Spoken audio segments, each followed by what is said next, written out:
കല്യാണം കൂടാൻ വേണ്ടിയിട്ട് ചെങ്കോട്ടയിലേക്ക് പോവുകയാണ്. നാളെ രാവിലെ 9 മണിക്കാണ് കല്യാണം. ഇന്ന് വൈകിട്ട് തന്നെ പോവുകയാണ്. ഞാനും സജിയും കൂടാണ് പോകുന്നത്. ഞങ്ങളുടെ പ്രിയ സുഹൃത്തും തമിഴ്നാട്ടിലെ രാഷ്ട്രീയ പ്രവർത്തകനുമായ രാജിൻ്റെ കല്യാണമാണ്. അവൻ എൻ്റെ ഏറ്റവും അടുത്ത സുഹൃത്താണ്. അപ്പോൾ ഒരുപാട് രാഷ്ട്രീയ രംഗത്തെ പ്രമുഖ വ്യക്തിത്വങ്ങളൊക്കെ അവിടെ ഉണ്ടായിരുന്നു. ഞങ്ങൾ നേരെ കല്യാണം നടക്കുന്ന ആ അമ്പലത്തിലേക്കാണ് പോയത് രാത്രിയിൽ.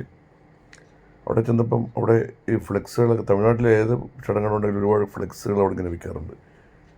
ഇത് ഗണപതികളെ നമ്മുടെ അടുത്ത സുഹൃത്താണ്.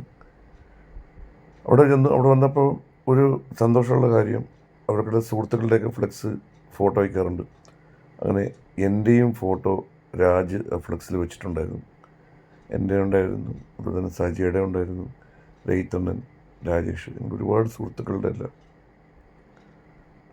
ഫ്ലെക്സ് അത് ഫോട്ടോയൊക്കെ ഉണ്ടായിരുന്നു.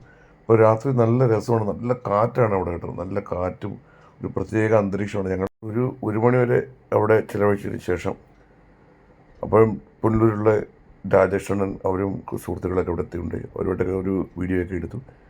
പിന്നെ നേരെ റൂമിലേക്ക് പോയി രാവിലെ കുളിച്ച് ഫ്രഷായി അമ്പലത്തിലേക്ക് വരികയാണ്. രാവിലെ 9 മണിക്കാണ് കല്യാണം. ഞാനും സജിയും കൂടെ കല്യാണം എത്തി. അപ്പോഴത്തേക്കും നമ്മുടെ ശ്രീകൃഷ്ണ രജിത്തണ്ണൻ അഞ്ചലിൽ നിന്ന് രാവിലെ കല്യാണം കൂടാനായി എത്തിയിട്ടുണ്ടായിരുന്നു. അണ്ണൻ്റെ റൂബിക്കുള്ളിലാണ് അണ്ണൻ വന്നത്. അപ്പോൾ ഇനിയിപ്പോൾ ഞങ്ങൾ ഒരുമിച്ചാണ് യാത്ര. അവിടെ നിന്നപ്പം പുളിയറ ടൗണിൽ തന്നെ ഒരു ഫ്ലെക്സ് വെച്ചിരിക്കുന്നു. അവിടെയും കണ്ടു ഞങ്ങളുടെ ഫോട്ടോ. പിന്നെ രജിത്തണ്ണനൊക്കെ ഒരു ചായയെ കുടിച്ചതിന് ശേഷം നേരെ ആ കല്യാണം നടക്കുന്ന അമ്പലത്തിൽ പോയാണ്. നല്ല രസമുള്ള വഴിയാണ് കേട്ടോ. എപ്പോഴും കാറ്റാണ്, ചുറ്റും മലകളൊക്കെയാണ്. അതിൻ്റെ നടുക്കായിട്ടാണ് ഈ അമ്പലം സ്ഥിതി ചെയ്യുന്നത്. അല്പസമയം കഴിഞ്ഞപ്പോഴത്തേക്ക് നമ്മുടെ കല്യാണ ചെറുക്കൻ രാജ് റെഡിയായിട്ടൊക്കെ വന്നു.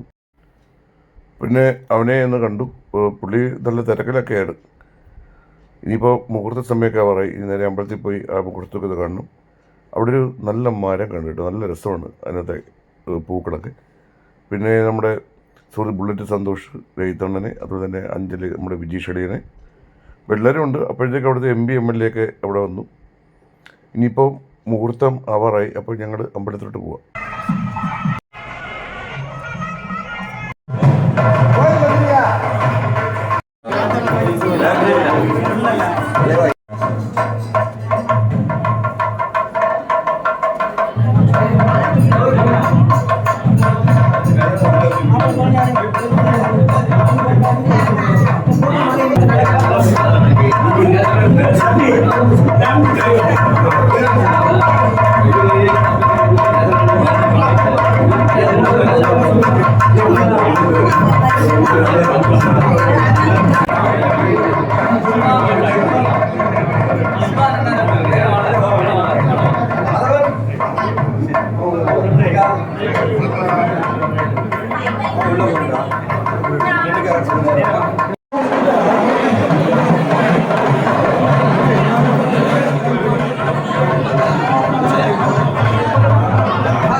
കല്യാണമെല്ലാം കഴിഞ്ഞ് ഞങ്ങൾ പുറത്തൊക്കെ ഇറങ്ങി. ഇത് രയിത്തണ്ണൻ്റെ മകൻ അർജുനാണ് വണ്ടിയും കൊണ്ട് വന്നത്. അപ്പോൾ ഞങ്ങൾ ഒരുമിച്ച് ഇനി ഇപ്പോൾ പുറത്തോട്ടൊക്കെ ഒന്ന് കറങ്ങാനൊക്കെ പോവുകയാണ്.